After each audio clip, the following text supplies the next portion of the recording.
The summer heat in Tucson was the kind that cracked lips and bent the horizon into a shimmer.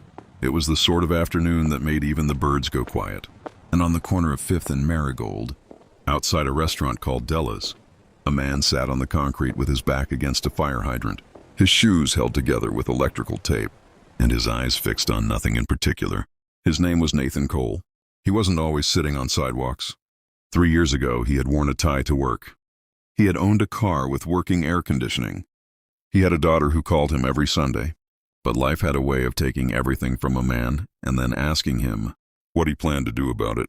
A failed business, a partner who stole everything and disappeared, a string of medical bills after his wife passed, and just like that, Nathan Cole had become invisible to the world he once belonged to.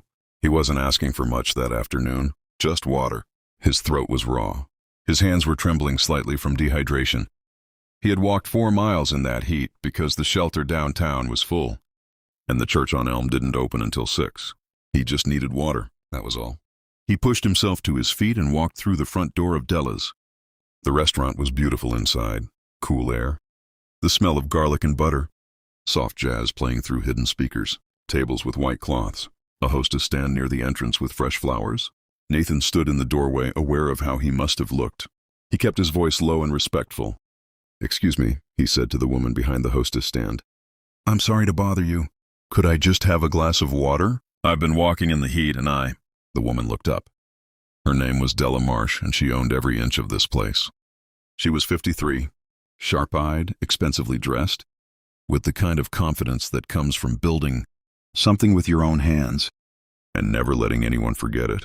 She looked at Nathan, the way people look at something that has wandered in from the street, not with cruelty exactly, but with something that felt worse, dismissal.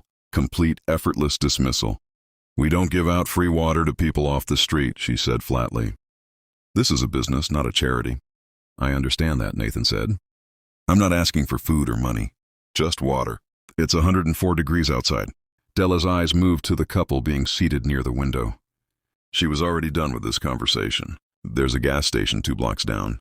They have a drinking fountain." She gestured toward the door with a single clean motion. "Please don't block the entrance." Nathan stood there for just a moment, not out of stubbornness, but because the words hadn't fully landed yet. 2 blocks, in that heat, with no shoes that fit properly and a body that was already shutting down in small, quiet ways. He nodded once, turned around, walked back out into the sun. A waitress named Carmen had been watching from behind the service counter. She was 26, had been working at Della's for 2 years, and had never once seen her boss do anything that made her feel proud. She grabbed a paper cup, filled it from the tap, and walked quickly to the door. But by the time she stepped outside, Nathan was already halfway down the block, moving slowly, head down. She watched him go, and she felt something settle in her chest like a stone. What Della didn't know, what no one in that restaurant knew, was who Nathan Cole actually was beneath the electrical tape and the cracked lips. Before the collapse, Nathan had spent 15 years in restaurant finance. He had helped launch 7 successful restaurant chains across the Southwest. He knew food costs, lease structures, liquor licensing, supplier contracts, and kitchen flow the way a surgeon knows anatomy. His mind had never stopped working, even when his body was sleeping on shelter cots. He read newspapers when he found them. He listened. He observed. And he had one person left in his corner. His older brother, Marcus Cole, had built a quiet fortune in commercial real estate over 20 years. He hadn't gone looking for Nathan. Nathan had disappeared too completely for that. But 8 weeks after that afternoon outside Della's, Marcus found him. It wasn't dramatic. Nathan was sitting in a library, reading a back issue of a hospitality trade magazine, and Marcus walked in looking for him with a private investigator's report in his hand. And tears he was trying very hard not to show. They sat outside on a bench for 3 hours. Marcus didn't offer charity. He knew his brother too well for that. What he offered was a proposition. He had been looking at a struggling restaurant group in Tucson, 3 locations, mismanaged, hemorrhaging money, but with strong bones and good locations. He needed someone who understood the industry from the inside, someone he could trust completely. "I don't look like someone you'd put in a boardroom," Nathan said. "You'll clean up," Marcus said. "You always did." Nathan was quiet for a long moment. The library's sprinklers came on across the street, catching the afternoon light. There's one location I want, Nathan said finally. On 5th and Marigold. Marcus looked at him. That's Della's. That's not part of the group. I know, Nathan said.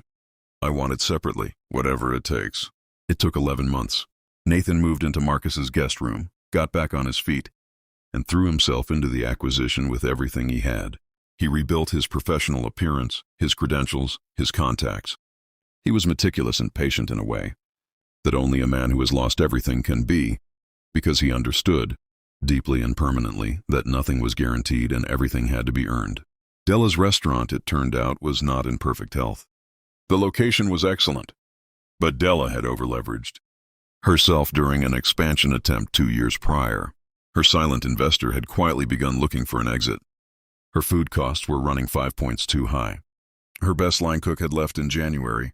She was, as Nathan recognized immediately, a woman holding something together with willpower and pride, refusing to admit how close to the edge she was standing.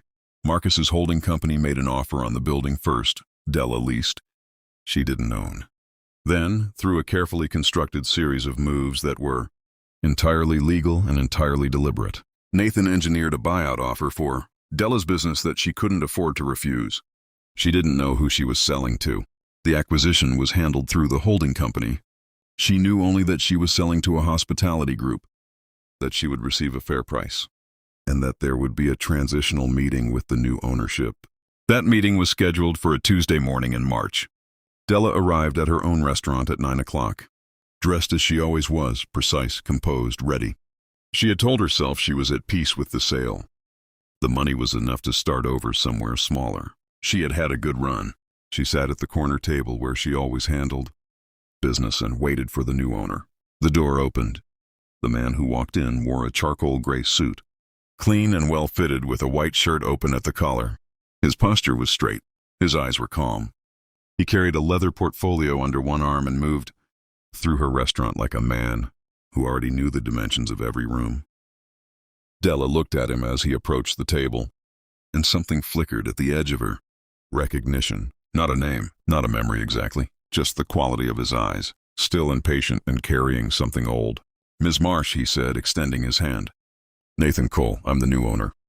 The silence that followed was the kind that changes the shape of a room. Della's hand came up slowly and shook his. She searched his face, and then it arrived. The afternoon, the heat, the doorway, the paper cup she had refused to fill with $1 worth of tap water. I remember you, she said. Her voice was almost a whisper. I know, Nathan said. He sat down across from her.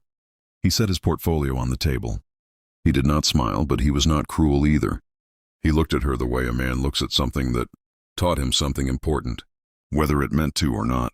That afternoon, she began. It's not why I bought it, he said. And the extraordinary thing was, it was true, and it wasn't. It wasn't revenge. Not exactly. It was something more complicated than revenge.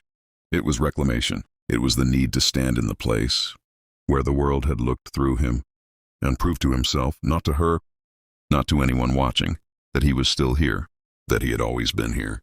I built this place, Della said. Not as an argument, more like a person holding something before they let it go. I know you did, Nathan said. I've read everything about it. The early years, the press, the reviews. You built something real here. He paused. That doesn't change what happened. Della looked at the table. The flowers at the hostess stand were fresh. Someone had come in early to change them. Her staff. People who had worked for her for years. I wasn't a good person that day, she said. No, Nathan agreed quietly. You weren't. Another silence. What happens now? She asked. Nathan opened his portfolio. I'm retaining your full staff, Carmen included. He saw something move in Della's face at the mention of Carmen's name. Guilt, maybe, or something adjacent to it. The restaurant will stay Della's. The name, the menu, most of it. I'm not here to erase what you built. I'm here to run it better. Della nodded slowly. She looked around the room, the cool air, the jazz she had chosen, the white tablecloths. She had ironed herself in the first year, when she couldn't afford staff. A whole life compressed into a dining room. I'm sorry, she said. For that afternoon, I'm sorry. Nathan looked at her for a long moment. Outside, the Tucson morning was warming up, the light going gold on the window glass. I know, he said. So am I. For the parts of that day I can't give back to myself. He reopened Della's 6 weeks later with a small renovation, a new menu concept, and Carmen promoted to floor manager. On the first night, the restaurant was full. Nathan sat at the corner table where the transaction had been completed, drinking a glass of water. Just water, and watching the room. He had bought with 11 months of relentless, quiet work. He thought about the sidewalk, the heat, the door closing, and he thought about something his wife had told him once. In the last year of her life, when everything was already starting to fall, the world will show you who it thinks you are. Your job is to know better. He had known better. He set down the glass. The restaurant hummed around him, full of light and noise and the smell of something good coming out of the kitchen. He closed his eyes for just a moment. Outside, on the corner of 5th and Marigold, the evening was cooling down. Someone walked past, head low, shoes worn through, moving the way people move when they're trying not to be noticed. Nathan saw them through the window. He got up, walked to the bar, filled a glass with cold water, and carried it outside himself. If your eyes have filled with tears reading this story, then imagine when it rises on screen.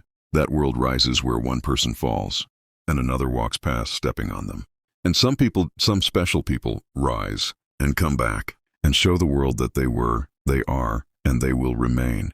If you want stories like these, that make you cry and force you to think, to keep reaching you, then subscribe to this channel right now, and make sure to share this video with someone special in your life. Because some stories are not just meant to be heard. Some stories are meant to be lived.